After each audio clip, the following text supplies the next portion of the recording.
हरिशरणम। आज होली का मंगल पर्व है और हम गीता वैश्विक परिवार और भगवत धर्म की ओर से आप सबों को यह मंगल कामना देते हैं कि ईश्वर आपके जीवन में हमेशा खुशियों के रंग बरसाए। आज सारे देश में होली मनाई जा रही है। सारे विश्व में जहाँ जहाँ हिंदू हैं और उससे प्रेम करने वाले लोग हैं, रंगों का यह पर्व खेलते हैं।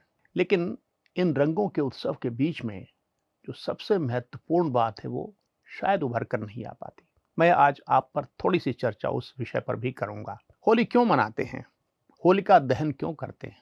होलिका हिरण्यकश्यपु नाम के एक दानव की बहन थी, जिसने प्रहलाद नामक महान भक्त को अपनी गोद में लेकर अग्नि स्नान किया था, इस विश्वास के साथ कि वह तो जलेगी नहीं क्योंकि उसके पास न जलने का वरदान था और प्रहलाद नामक भक्त जलकर भस्म हो जाएगा, शेष हो जाएगा। लेकिन हुआ ऐसा नहीं। होलिका जलकर भस्म हो गई और प्रहलाद बिल्कुल सुरक्षित बाहर निकल आए अग्नि से। इस स्मरण के लिए होलिका दहन करते हैं और उत्सव मनाते हैं कि प्रहलाद बच गए। ये प्रहलाद कौन थे? क्या विशेषता थी उनमें कि उनके बच जाने से, एक बालक के बच जाने से इतना उत्सव, इतना हर्ष?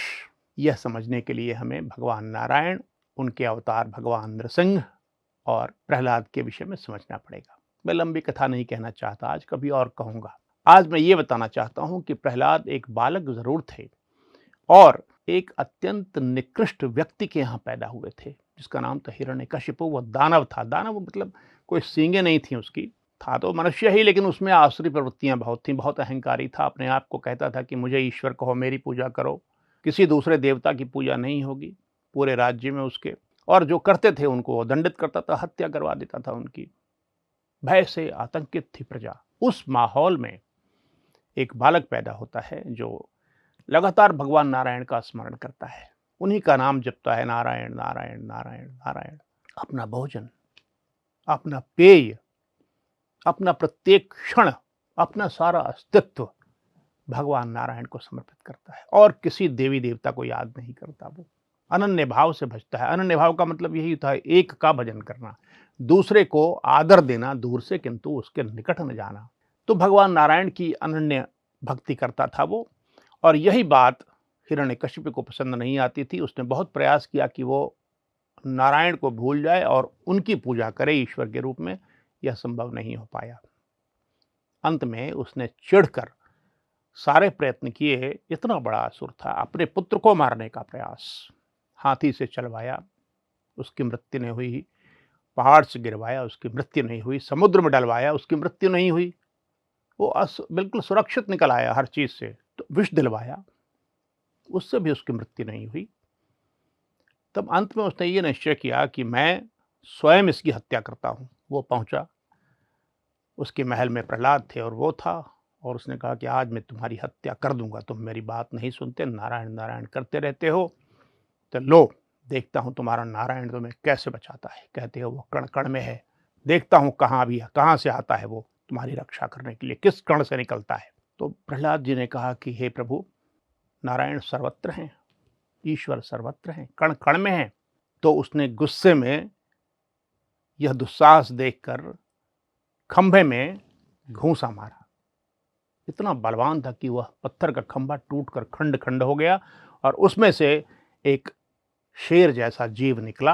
भगवान नृसिंह के रूप में प्रकट हुए, आधे सिंह और आधे मनुष्य, क्योंकि उस राक्षस को वरदान था किसी अन्य महादेवता का कि उसकी मृत्यु किसी भी प्राणी से नहीं होगी, मनुष्य से नहीं होगी, जानवर से नहीं होगी। कई प्रकार की शर्तें लगी हुई थी उसमें।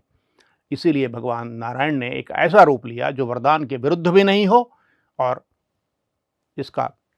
इसके कुकर्मों का अंत भी कर दिया जाए। तो आधे सिंह थे और आधे मनुष्य थे, न तो मनुष्य थे न जानवर थे वो। उन्होंने निकलकर उसका सीना चीर दिया और उसकी हत्या कर दी और प्रहलाद को रक्षित कर दिया। यह घटना आज के दिन सबको स्मरण करने की जरूरत है। और सच पूछिए तो आज होलिका दहन तो रात्रि में कर लिया आपने, आज के दिन संध्या बेला में प्रहलाद की स्तुति होनी चाहिए, भगवान नारायण की स्तुति होनी चाहिए। यह परंपरा स्थापित होनी चाहिए ताकि लोग जानें कि प्रहलाद कौन थे, क्या विशेषता थी उनकी, और तब हर व्यक्ति इसके लिए प्रेरित होगा कि वह भगवान की, ईश्वर की उपासना कर सके, भक्त प्रहलाद की तरह।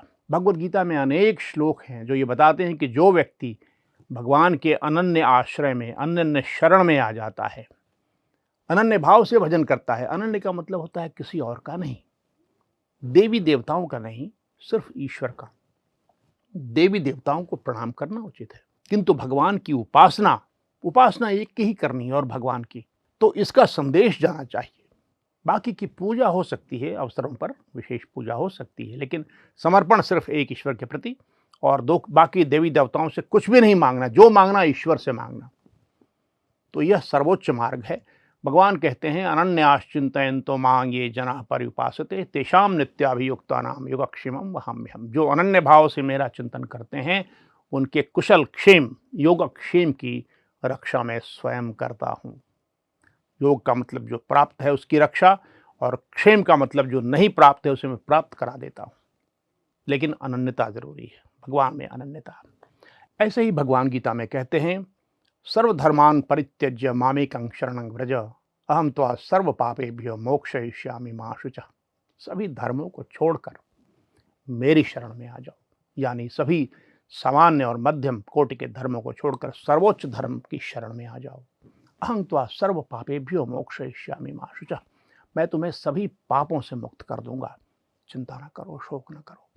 फिर वे कहते हैं, सर्वकर्माणि सदा कुर्वाणो मद्वयपाश्रयः मद प्रसादात् अवाप्नोति शाश्वतं पदमव्ययम्। सारे कर्मों को मेरे आश्रय में रहकर करो, मेरी शरण में रहकर करो, तो इसके बाद क्या होगा, तुम्हें परम पद की प्राप्ति हो जाएगी। इसे ही समर्पण योग कहते हैं, इसे ही शरणागति योग कहते हैं। जब मनुष्य का केवल भोजन नहीं, केवल जल नहीं, बल्कि जीवन का हर क्षण, उसका पूरा अस्तित्व प्रभु को, ईश्वर को, सर्वोच्च ईश्वर को समर्पित कर दिया जाए, तो इसे समर्पण योग कहते हैं। इसमें पूर्ण आत्मसमर्पण ईश्वर के प्रति हो जाता है, उनमें संपूर्ण आस्था रहती है। कभी शंका नहीं होती कि मेरी रक्षा नहीं करेगा, वो मेरा मंगल नहीं करेगा। तो ऐसे समय में, होली के समय में, हमें संध्या बेला में प्रहलाद की पूजा, प्रहलाद का वंदन अवश्य करना चाहिए। और इसका एक तरीका ये है कि हम भागवत पुराण उठाएं, उसके 7वें स्कंध में 4थे अध्याय से लेकर 7वें अध्याय तक का आज पाठ जरूर करें, और साथ में भगवान नृसिंह और भगवान नारायण को याद करें। हरि शरणम।